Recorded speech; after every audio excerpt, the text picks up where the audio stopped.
the wall has already gone up in a metaphoric way, in that we're treating Mexico as if Mexico is an enemy to the United States, somehow of a threat of an invasion, somehow a security threat. And so we're looking at Mexico somewhat not as a neighbor any longer.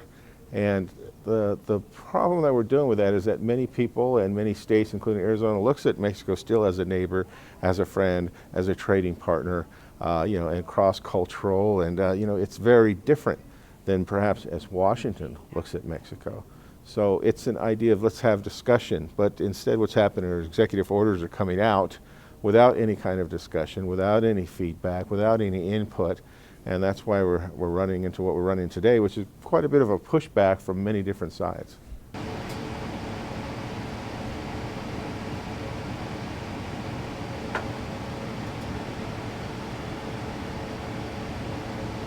Polls show that most Americans are against the wall. Even polls along the border communities against the wall. So we're talking about there's a large opposition to begin with. So rather than be any diplomacy, not only between the two countries, but between Americans, hasn't happened. So it can't just be an executive order as a dictate that we're going to build a wall and that's all there is to it, and Mexico is going to pay for it. And already there's some back away on how that would be, because as we know, if we tax 20% for the for imports, what's happened is that the prices go up. I mean, taxes are passed on. There's not a group that absorbs that.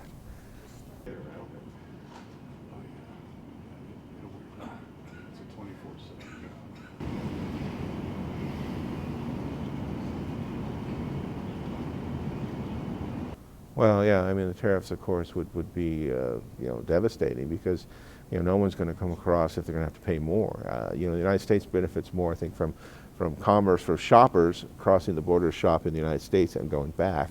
I lived a lot of years in Tucson, and I used to go to the El Con Mall, and anytime I went to the El Con Mall, it was at least a quarter of those license plates were from Sonora, because they would come here to do their shopping, and it wasn't unusual. And as you get closer to the border, you get people more understanding. Obviously there are challenges, but also there are many big benefits.